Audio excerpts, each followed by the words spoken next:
नमस्कार दोस्तों, कैसे हैं आप सब। आई होप आप सब अच्छे होंगे, मस्त होंगे, खुशहाल होंगे, मज़े में होंगे। तो चलिए शुरू करते हैं आज की कहानी। मेरी आज की कहानी सत्य घटना पर ही आधारित है। यहाँ पर किसी पात्र के नाम नहीं बदले गए हैं। ये कहानी सच्ची है और सच्ची है।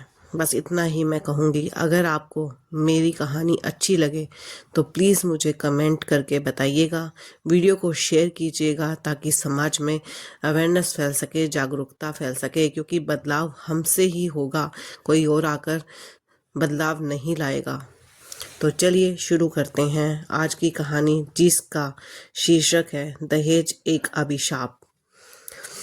रीना एक पढ़ी लिखी, संस्कारों वाली, सपनों की उड़ान भरने वाली लड़की थी। उसके भी कुछ सपने थे, कुछ अरमान थे।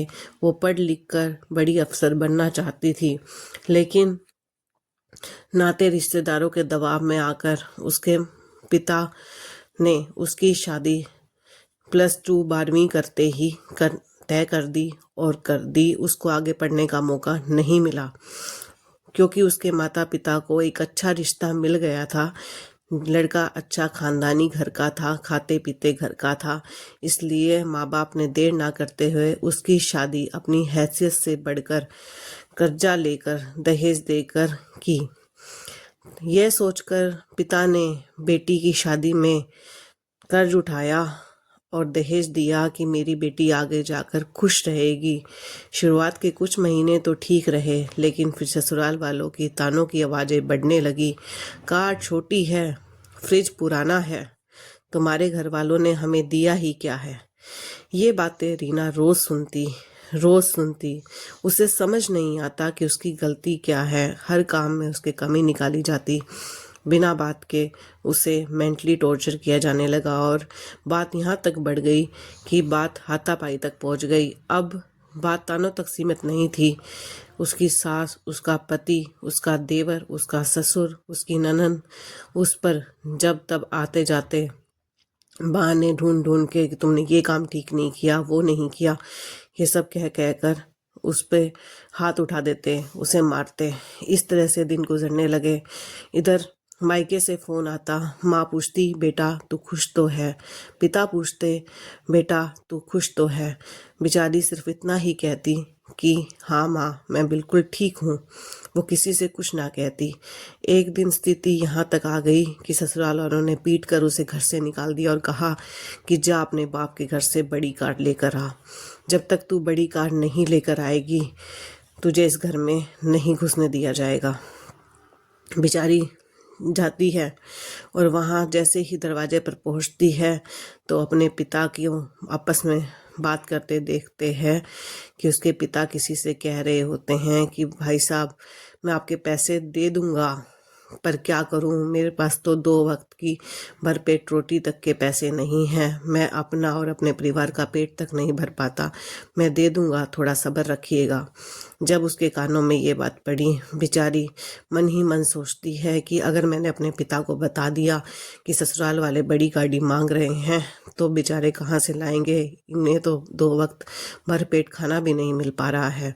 बेचारी चुपचाप अपने माता पिता से मिलती है, हंसी खुशी में दिन गुजारती है और फिर वापस लौट आती है। ससुराल वाले पूछते हैं कि क्या बात, बड़ी गाड़ी कब दे रहे हैं तेरे पिता, तो वो कुछ जवाब नहीं देती। इस तरह से उसके ससुराल वाले बार बार पूछते हैं, लेकिन वो ये कहती है कि नहीं, मेरे पिता की इतनी हैसियत नहीं है कि वो बड़ी गाड़ी दे सकें।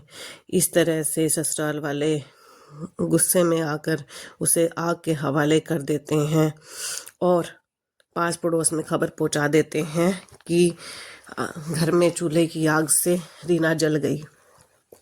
जब यह खबर मायके पहुंचती है तो सब टूट गए। माँ की चीखें, पिता की खामोशी, सब कुछ बयान कर रही थी कि दहेज ने एक और बेटी की जान ले ली। पुलिस जांच हुई, सच्चाई सामने आई, ससुराल वालों को गिरफ्तार किया गया, अदालत ने कड़ी सजा सुनाई, लेकिन रीना रीना रीना कहाँ वापस आ पाई। इस तरह से दहेज की आग के में हमारी एक और बेटी जलकर राख बन गई। आज दीवार पर उसकी फोटो टंगी है और नीचे लिखा है, दहेज हत्या नहीं समाज की हत्या है। पर क्या फ़ायदा हम जैसे पढ़े लिखों का, जो अभी भी सही को सही और गलत को गलत नहीं कह पाते। हमें इस कहानी से क्या सीख मिली तो बहुत कुछ, लेकिन लोग मानेंगे कहाँ। सब अपने दिखावे में चूर हैं। सीख तो हमें ये मिली, दहेज लेना और देना दोनों अपराध हैं। बेटी को चुप रहना मत सिखाओ, आवाज़ उठाना सिखाओ। समाज तभी बदलेगा जब हम दहेज के खिलाफ एकजुट होंगे। लेकिन कितने ही लोग इस बात पर अमल करते हैं।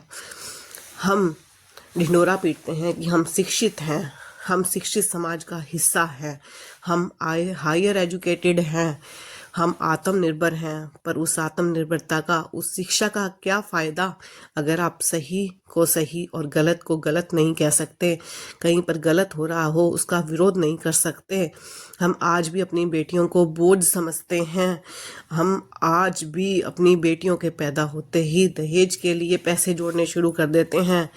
बहुत कम माँ बाप हैं जो ये सोचते हैं कि हमने अपनी बेटी को दहेज नहीं देना, हमें उसे शिक्षा का दहेज देना है, हमें उसे शिक्षित करना है, हमें उसे आत्मनिर्भर बनाना है, हमें उसे गलत का विरोध करना सिखाना है। कितने माँ बाप हैं जो शादी के बाद बेटियों के साथ हो रहे अत्याचार के खिलाफ उनके साथ खड़े हैं।